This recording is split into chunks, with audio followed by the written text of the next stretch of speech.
Dash and LangChain are both open source projects at their core, and they have great communities around them. In particular, we both support Python developers in a way that's model provider agnostic.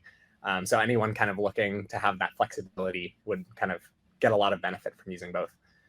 Part of the intersection I'm most excited about, though, is the complementary nature of the two projects, enabling some combination data visualization and language processing features that you'll see today from some of the projects. You build your chain by connecting basic LangChain components. So in this case, for example, we have our three different components. We have our prompt template that will feed into the chat model, which will feed into the output parser. And then we have Dash. In this case that I'm going to show you, Dash is going to be used to grab the user input, to invoke the chain, which will produce an answer, and then Dash will display the result or the answer onto the page. First, you need to have an API key from OpenAI, which in order to have access to the ChatGPT 3.5 turbo model. And you also need an AlphaVantage key in order to get the news stories to populate the information in this app. If you don't have an API key for AlphaVantage, you can actually just use demo, all lowercase, but then it will only provide answers specifically for Apple. So the first step in this application is we're going to select a stock. This is populated with the stocks in the S&P 500 that we can choose from. Once we call a stock, it triggers the Dash callback, which does two things. First, it's going to provide us with a little bit of information in this Plotly polar graph. What this does is it takes all of the stocks in the S&P 500 and it provides you the relative performance, the relative metrics compared to the S&P 500. So we've just selected Apple, and we can see from our chart that Apple is in the 90th percentile when it comes to one-year returns. It's got a very high return on equity, a very high return on assets, but it has a very low dividend yield. So if you were interested in companies that are paying a dividend, not so much, you're interested in growth companies, then this is a good company for you.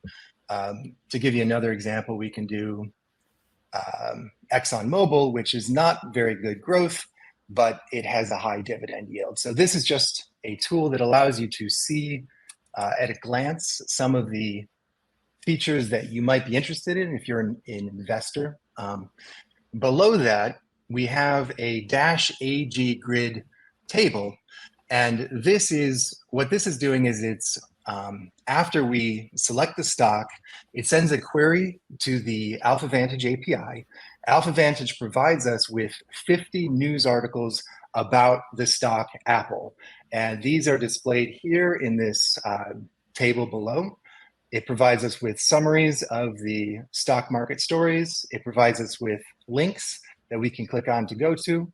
It also provides us with a relevance score, which says how much is this news article relevant to Apple, and also a sentiment score so that you know, like, is this news article positive or negative news for the stock Apple?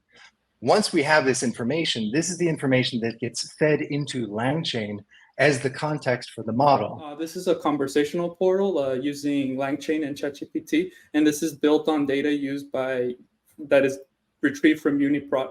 UniProt is a knowledge base for gene and protein data. So a person here would search whatever they're looking for, and they would be given this table. As you can see, we have these gene names in this column, and a person would copy these genes for whatever they're investigating, and they would use it in the conversational app. So here, I'm going to give it a list of gene IDs that are retrieved from aspirin and ibuprofen, and I'm going to submit. What's happening here for each gene ID that I have provided, it's doing a HTTP request to UniProt's REST API and retrieving gene and protein data if there is a match. And as you can see by the second column, we have gene and protein data for these IDs that we have asked. And we have data regarding also descriptive values for the gene sequence, given the length and the molecular weight for these genes and protein sequences. I also wanted to include the ability for the researcher or the user to download these data sets in order if they wanted to use wanted to perform any further analysis. They're able to download this data set that includes the gene sequence, and there's also comments from the submitters for these genes and proteins, and also cross-references for these genes and proteins that can be found in external databases. So here I'm going to ask ChatGPT if it can give me, how are these genes used in the development of pharmaceuticals? So what's happening here is that from all the data that we retrieve from UniProt, it's transforming it into text embeddings. And this gives ChatGPT a contextual text foundation to enhance responses. This is known as a Retrieval Augmented Generation Chain, and it gives you a response back given from the context provided. And it also gives you the ability to download the context that was given to ChatGPT in order for the researcher, if they want to enhance if they wanted to create their own application using the context provided. So once we launch the app, the first thing we do is we supply the app with a ChatGPT API key, and the app then checks that the key looks valid.